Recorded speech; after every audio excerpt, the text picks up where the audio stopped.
Hello students, welcome to my YouTube channel Professor Ravindra Gaikwad edge coaching classes Vashi. आपण class 12 मध्ये chemical thermodynamics नावाचा topic study करत होतो. त्याच्यामध्ये आपण कालच्या लेक्चरमध्ये work done in maximum work done वरचे काही प्रॉब्लेम सॉल्व केले दाखवले होते तुम्हाला. आजच्या लेक्चरमध्ये आपण स्टडी करणार आहोत what is means by internal energy. की इंटरनल एनर्जी कशाला म्हणायचं ते आपण आजच्या लेक्चरमध्ये शिकणार आहोत. What is means by internal energy.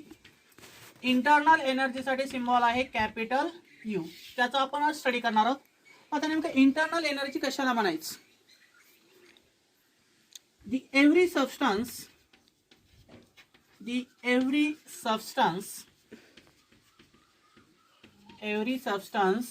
is associated with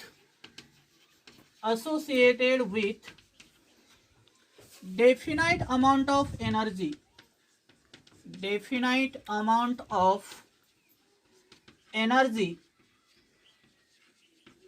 Every substance is associated with definite amount of energy. This energy are called as internal energy.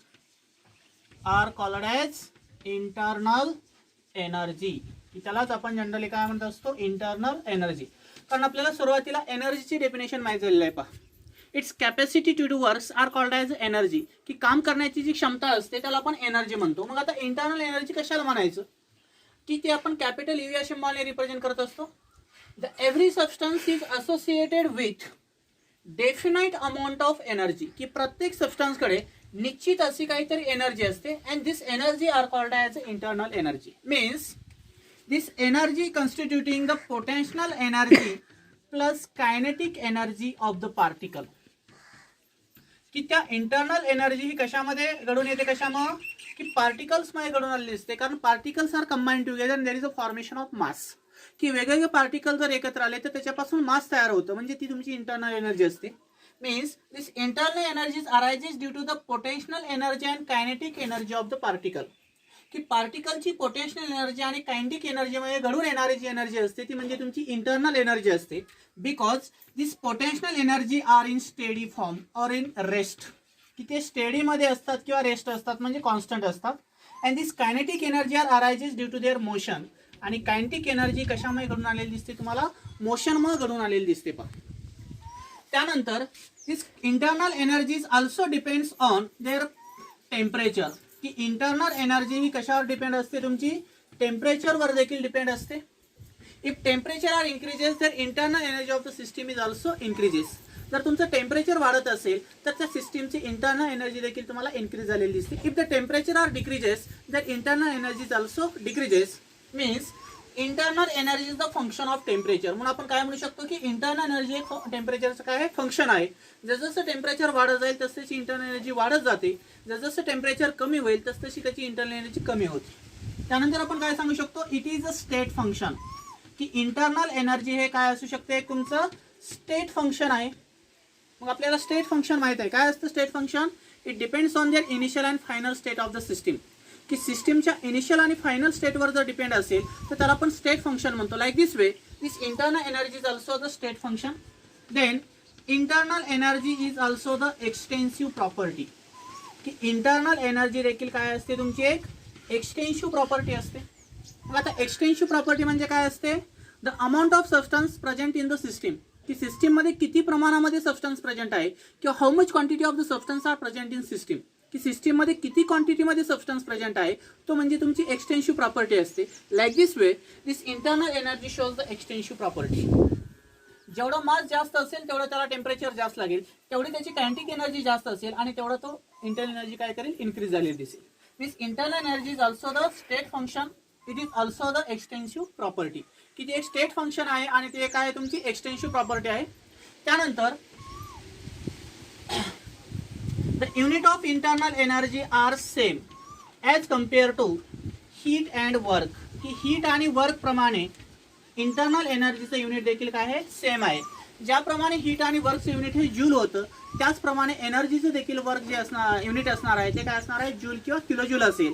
Means unit of the internal energy are same as compare to heat and work. की work आणि heat प्रमाणे त्याचं unit जे असणार आहे ते कसं असणार आहे, सेम आहे. मग आपण असं देखील लिहू शकतो, the total energy is equal to potential energy plus kinetic energy. ही टोटल एनर्जी म्हणजे काय असते तुमची, potential energy plus kinetic energy, and this total energy is called as internal energy. आणि तीच एनर्जी म्हणजे काय असते तुमची, इंटरनल एनर्जी असते. Means the constituting the potential energy and kinetic energy of the particle ती also called as internal energy, की त्यालाच आपण जनरली काय म्हणत असतो, इंटरनल एनर्जी. मग आता चेंज इन इंटरनल एनर्जी कशाला म्हणायची ते आपण पाहणार आहे. What is means by change in internal energy. मग चेंज इन इंटरनल एनर्जी आहे म्हणजे आपण कशाने रिप्रेझेंट करणार, delta U means change in internal energy. Delta U म्हणजे काय असेल तुमचा, change in internal energy. That is delta U is equal to U2 minus U1. What is the U2? U2 is the final internal energy. U2 म्हणजे काय असेल, final internal energy असेल. And E1 is the initial internal energy. आणि E1 म्हणजे काय तुमची, इनिशियलची internal energy आहे. मग आता ह्याच इंटरनल एनर्जी जर आपल्याला कॅल्क्युलेट करायची असेल तर ती दोन प्रकारे आपल्याला सिस्टीममध्ये चेंज झालेली असते, by the using heat and work. की हीट आणि वर्क फॉर्ममध्ये तुम्हाला ती एनर्जी चेंज झालेली असते, कारण आपल्याला माहित आहे heat and work are the form of energy. Heat आणि वर्क हे कशाचे फॉर्म होते, एनर्जीचे फॉर्म होते. पण आपल्याला चेंज इन इंटरनल एनर्जी फॉर्मला जर हीट आणि वर्क फॉर्ममध्ये लिहायचं असेल तर कसं लिहिता येतं पहा, if heat absorbed bye the system, absorb by the system, जर सिस्टीमनं हीट ॲब्सॉर्ब केली तर त्यावेळेस इंटरनल एनर्जी इन्क्रीज होणार आहे. Means delta U is positive, means increase in internal energy. त्यावेळेस त्याची इन्क्रीज इन इंटरनल एनर्जी काय होणार आहे, इन्क्रीज होणार आहे. Means if heat absorb by the system, की एखाद्या सिस्टीमला हीट ॲब्सॉर्ब केलेली असेल किंवा सप्लाय केलेली असेल सिस्टीमला, त्यावेळेस त्याची इंटरनल एनर्जी काय होते, इन्क्रीज होते. म्हणजे डेल्टा यू काय असणार आहे तुमचा, पॉझिटिव्ह असेल. त्यालाच आपण वर्क फॉर्म मध्ये कसं लिहू शकतो, work is done on the system जर असेल, work is done on the system जर असेल, म्हणजे सिस्टीमवर जर वर्क होत असेल तर त्या सिस्टीमची इंटरनल एनर्जी काय असते, पॉझिटिव्ह असते. म्हणजे याच्यामध्ये देखील इंटरनल एनर्जी काय होते तुमची, इन्क्रीज होते. तर पहिली कंडिशन काय सांगितली मी, हीट सप्लायड और ॲब्सॉर्ब बाय द सिस्टीम. की सिस्टीमला हीट सप्लायड केलेली असेल किंवा ॲब्सॉर्ब केलेली असेल त्यावेळेस त्याची चेंज इन इंटरनल एनर्जीची व्हॅल्यू ही पॉझिटिव्ह असते, म्हणजे इंटरनल एनर्जी इन्क्रीज झालेली दिसते. आणि वर्क जर आपण कन्सिडर केलं, work is done on the system, जर सिस्टीमवरती वर्क होत असेल तर त्यावेळेस त्याची डेल्टा यू काय असतो तुमचा, पॉझिटिव्ह असतो. म्हणजे इंटरनल एनर्जी काय होती, इन्क्रीज होते. हा एक फॅक्टर झाला. आता नेक्स्ट फॅक्टर आहे, if heat is released by the system, जर सिस्टीमने हीट रिलीज केलेली असेल, heat is release by the system, सिस्टीममधनं हीट जर इव्हॉल्व होत असेल किंवा रिलीज होत असेल तर त्यावेळेस चेंज इन इंटरनल एनर्जी काय असते तुमची, निगेटिव्ह असते. Means decrease in internal energy. त्यावेळेस त्या सिस्टीमची इंटरनल एनर्जी काय झालेली दिसते, कमी झालेली दिसते, कारण त्या सिस्टीममधनं हीट निघून गेलेली असते. त्यानंतर आपण वर्कच्या बाबतीत काय सांगू शकतो, work is done by the system. जर बाय द सिस्टीम जर वर्क असेल, सिस्टीम वर्क करते, आपण समजा काम केलं म्हणजे आपली एनर्जी कमी होणार आहे. Like this way, this work is done by the system. जर सिस्टीम कडून वर्क घडून येत असेल तर त्याची एनर्जी लॉस होणार आहे. एनर्जी लॉस होते म्हणजे डेल्टा यू काय असणार आहे, negative. Means decrease in internal energy. त्याची इंटरनल एनर्जी काय झालेली दिसते तुम्हाला, डिक्रीज झालेली दिसते. याच्यामध्ये दोन प्रकारचे फॅक्टर आहेत, लक्षात राहू द्या. हीट ॲब्सॉर्ब और सप्लायड बाय द सिस्टीम असेल तर इंटरनल एनर्जी वाढते. Work is done on the system असेल तर इंटरनल एनर्जी वाढते म्हणजे पॉझिटिव्ह असते. Heat is release by the system असेल तर निगेटिव्ह असते आणि डिक्रीज होते इंटरनल एनर्जी. आणि work is done by the system जर असेल तर डेल्टा यू निगेटिव्ह असतं आणि इंटरनल एनर्जी काय होते तुमची, डिक्रीज होते. तर हा झाला तुमचा इंटरनल एनर्जी रिलेटेड कन्सेप्ट. आता याच्यानंतर एक छोटासा लॉ पाहणार आहोत आपण.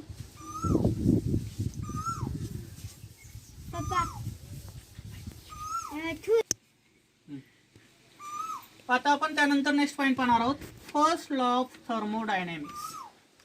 First law of thermodynamics. Law आहे म्हणजे काहीतरी नियम असणार आहे आणि तो नियम कशाचा आहे, डायनॅमिक्स आहे. कोणत्या, थर्मोडायनॅमिक्स. थर्मो म्हणजे हीट आणि डायनॅमिक म्हणजे मोशन. की हीटद्वारे घडून येणाऱ्या मोशनचा काहीतरी नियम आहे आणि तो म्हणजे फर्स्ट लॉ ऑफ थर्मोडायनॅमिक्स आहे. म्हणजे फर्स्ट लॉ ऑफ थर्मोडायनॅमिक्सलाच आपण law of conservation of system म्हणत असतो. फिजिक्समध्ये तुम्ही डीपमध्ये स्टडी करणार आहोत. तर first law of thermodynamics also called as a law of conservation of the system. या लॉ ऑफ कन्झर्वेशन ऑफ सिस्टीममध्ये जर पाहिलं तर त्याच्यामध्ये वेगळ्या प्रकारच्या सायंटिस्टनी वेगळ्या प्रकारच्या स्टेटमेंट केले आहे. तर त्याच्यामध्ये आपल्याला 3 प्रकारच्या स्टेटमेंट ह्या नवीन सिलेबसमध्ये पाहिजे येत आहे. त्याच्यामध्ये फर्स्ट स्टेटमेंट आहे पहा, energy can neither be created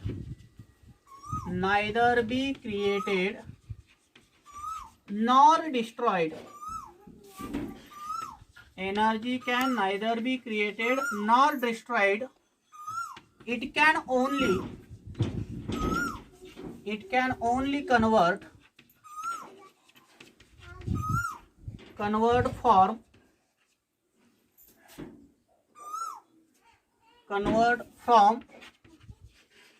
one form into another form. त्याची स्टेटमेंट आपल्याला माहिती झाली. फर्स्ट लॉची पहिली काय, energy can neither be created, energy त्या सिस्टीम मध्ये तयार केली जात नाही, नॉर बी डिस्ट्रॉइड, त्याच्यामध्ये ती खतम होत नाही, but it can only converted from one form into अनादर फॉर्म, पण त्याचं रूपांतर एका स्टेटमधनं दुसऱ्या स्टेटमध्ये होतं. त्याला आपण काय म्हणतो, फर्स्ट लॉ ऑफ थर्मोडायनॅमिक्स. म्हणजे अशी एक सिस्टीम आहे ज्याच्यामध्ये एनर्जी तयार केली जात नाही किंवा त्याच्यामधनं एनर्जी नष्ट होत नाही, पण एकाच स्टेटमधनं दुसऱ्या स्टेटमध्ये त्या एनर्जीचं जर रूपांतर होत असेल तर त्या लॉला आपण काय म्हणतो, first law of thermodynamics. Means energy can neither be created nor destroyed, however it can be only converted from one form into the another form. Such law are called as the first law of thermodynamics. Consider करा की उंचावरती एक dam आहे, अशा प्रकारचा एक dam असेल. या डॅमला एक दरवाजा आहे, इथं ओपन केलेला आहे आपण दरवाजा, आणि याच्यामध्ये पाणी भरलेलं असेल. काय याच्यामध्ये वॉटर फिलअप केलेलं आहे. या वॉटरची जी एनर्जी असणार आहे ती पोटॅन्शियल एनर्जी आहे. त्या डॅमचा दरवाजा आपण ओपन केला आणि ते वॉटर मोशनमध्ये आलं म्हणजे इथे कायनेटिक एनर्जी असणार आहे. त्यानंतर आपण इथे एक टर्बाईन बसवलेला आहे. काय इथं टर्बाईन, त्या टर्बाईनची एनर्जी कोणती असेल, मेकॅनिकल एनर्जी, आणि तोच टर्बाईन आपण जनरेटरला जोडलेला आहे. कशाला जोडलेला आहे, जनरेटरला. त्याची इथे एनर्जी कोणती असेल, तुमची इलेक्ट्रिकल एनर्जी.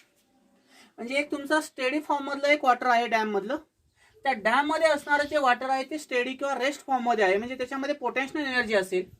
त्या डॅमचा पण एक दरवाजा जर ओपन केला तर त्या पाण्याचं मोशनमध्ये रूपांतर होईल, म्हणजे potential energy is converted into kinetic energy, and this kinetic energy containing waters are strike on the turbines. ते कशावर आधारेल, तुमचं टर्बाईनवर आधारेल दिसेल. त्यावेळेस kinetic energy is further converted into mechanical energy, कारण टर्बाईन ही मोशनमध्ये असते आणि मोशनमध्ये जर असेल तर त्याचं मेकॅनिकल एनर्जी घडून येते. But this turbines are connected with generated, due to this mechanical energy is further converted into electrical energy. मग अशा प्रकारे काय होतं पहा, त्याच्यामध्ये एनर्जी तयारही केली जात नाही आणि नष्टही होत नाही, फक्त एका फॉर्ममधनं जर दुसऱ्या फॉर्ममध्ये एनर्जीचं रूपांतर होत असेल तर त्याला आपण काय म्हणतो, फर्स्ट लॉ ऑफ थर्मोडायनॅमिक्स. लक्षात आलं. Energy can neither be created nor destroyed, इथं एनर्जी तयार केली जात नाही किंवा नष्ट होत नाही. It can only converted from one form into the another form, त्यालाच आपण काय म्हणतो, फर्स्ट लॉ ऑफ थर्मोडायनॅमिक्स. त्यानंतर आपल्याला आता सेकंड स्टेटमेंट पाहिजे पहा.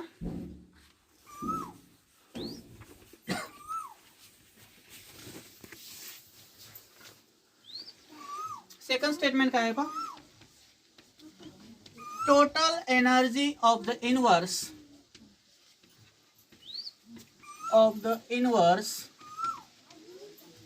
remains constant. Total energy of the inverse remains constant. की इनवर्स मधला कुठलाही घटक असेल त्या घटकामध्ये 2 प्रकारची एनर्जी असू शकते. एक पोटेन्शियल एनर्जी असेल आणि दुसरी कायनेटिक एनर्जी असेल. मग काही वेळेस पोटेन्शियल एनर्जीचं फर्दर कन्व्हर्जन कायनेटिकमध्ये होईल, कायनेटिकचं मेकॅनिकलमध्ये होईल, मेकॅनिकलचं इलेक्ट्रिकलमध्ये होईल किंवा केमिकलचं इलेक्ट्रिकलमध्ये होईल. मग अशा प्रकारचे चेंजेस जर त्या सिस्टीममध्ये घडून येत असेल तर इनवर्स मधला कुठलाही सिस्टीम जे असणार आहे त्याच्यामध्ये असणारी जी टोटल एनर्जी आहे ती ऑलवेज कशी असते, रिमेन्स कॉन्स्टंट असते. त्याला देखील आपण काय म्हणू शकतो, फर्स्ट लॉ ऑफ थर्मोडायनॅमिक्स. म्हणून एक छोटीशी स्टेटमेंट आहे पहा, total energy of the universe remains constant are called as first law of thermodynamics. कारण टोटल एनर्जी म्हणजे काय सांगितलं होतं मी तुम्हाला, total energy is equal to potential energy plus kinetic energy. कुठल्याही इन्व्हर्स मधल्या सबस्टन्सची पोटेन्शियल आणि कायनेटिक एनर्जी ऑलवेज कशी असते, कॉन्स्टंट असते. त्याला आपण फर्स्ट लॉ ऑफ थर्मोडायनामिक्स म्हणतो. त्यानंतर थर्ड स्टेटमेंट आहे पहा, total energy of an isolated system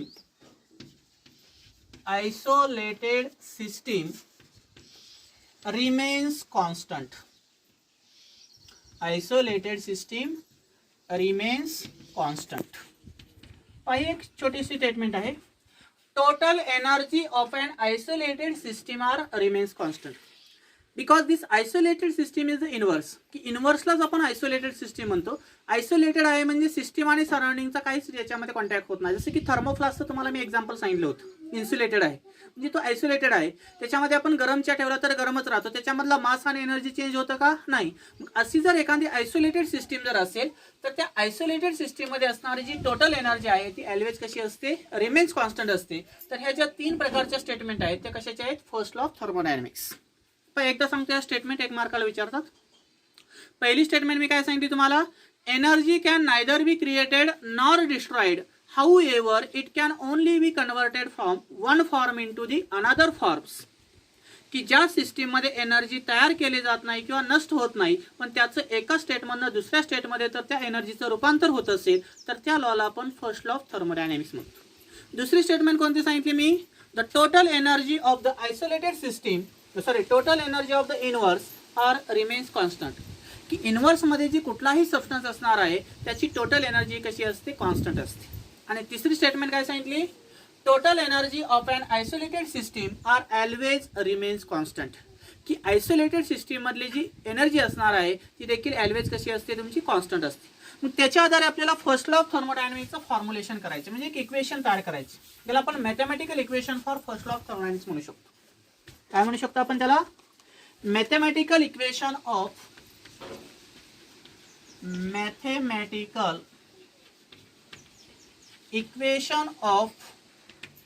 first law of thermodynamics. First law of thermodynamics. First law of thermodynamics याचं आपल्याला मॅथमॅटिकल इक्वेशन स्टडी करायचं पहा. Mathematical equation of first law of thermodynamics किंवा त्याला दुसरं नाव आहे तुमच्या बुक्समध्ये formulation of first law of thermodynamics. मग याच्यामध्ये काय पाहणार पहा, याच्यामध्ये आपल्याला एक इक्वेशन तयार करायचं. कोणतं इक्वेशन आहे तुमच्याकडे, delta U is equal to Q plus W. काय इक्वेशन आहे, delta U is equal to Q plus W. Delta U म्हणजे काय, तुमचा चेंज इन इंटरनल एनर्जी आहे, change in internal energy. Q म्हणजे काय आहे तुमचा, heat supplied by the system. By the system म्हणजे सिस्टीमला हीट सप्लाय केलेली असेल किंवा heat absorb by the system असेल म्हणजे पॉझिटिव्ह क्यू आहे. आणि डब्ल्यू पॉझिटिव्ह असतं म्हणजे work is done on the system. Work is done on the system. की हे जे इक्वेशन आहे ते इक्वेशन कशाचं तयार होतं, तुमचं फर्स्ट लॉ ऑफ थर्मोडायनामिक्सचं इक्वेशन आहे की ज्याला आपण principle of conservation of energy म्हणतो. Means delta U is equal to Q plus W. की चेंज इन इंटरनल एनर्जी कधी घडून येते, heat supplied by the system plus work is done on the system. जर एखाद्या सिस्टीमला आपण हीट सप्लाय केलेली असेल तरच ती सिस्टीम वर्क करणार आहे.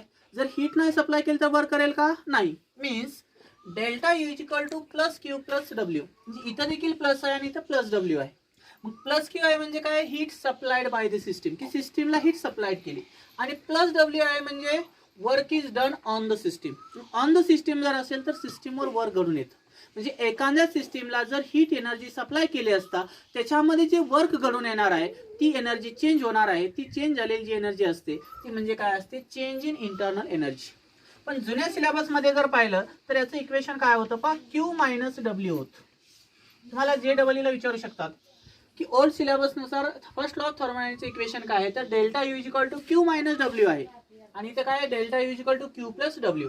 आता मायनस डब्ल्यू आहे म्हणजे काय असेल, work is done by the system, की सिस्टीमने वर्क केलेलं असेल आणि हीट सप्लाइड केलेली असेल. इथं काय सांगितलं, heat supply to the system and work is done on the system. की हीट सप्लाय केली सिस्टीमला आणि सिस्टीमवरती वर्क झालं. म्हणून ही स्टेटमेंट नवीन सिलेबसमध्ये महत्त्वाची आहे. आणि कोणतं आहे? Delta U is equal to Q plus W. त्यालाच आपण इन्फायनायटेसिमल फॉर्ममध्ये कसं लिहू शकतो? इनफायनायटेसिमल फॉर्ममध्ये, इनफायनायटेसिमल चेंजमध्ये कसं लिहू शकतो पहा? स्मॉल चेंजमध्ये du is equal to dq plus dw. काय असेल? du is equal to dq plus dw फॉर्ममध्ये आपण त्याला लिहू शकतो. किंवा हे कॅपिटल सिम्बॉल तुम्ही यूज केलं तरी चालेल. du is equal to dq plus dw. This is also called as a mathematical equation of first law of thermodynamics. तर उद्याच्या लेक्चरमध्ये आपण काय त्याच्या प्रोसेस आहे थर्मोडायनामिक्सच्या रिलेटेड, तर त्या प्रोसेस आपण उद्याच्या लेक्चरमध्ये पाहणार आहोत. थँक्यू.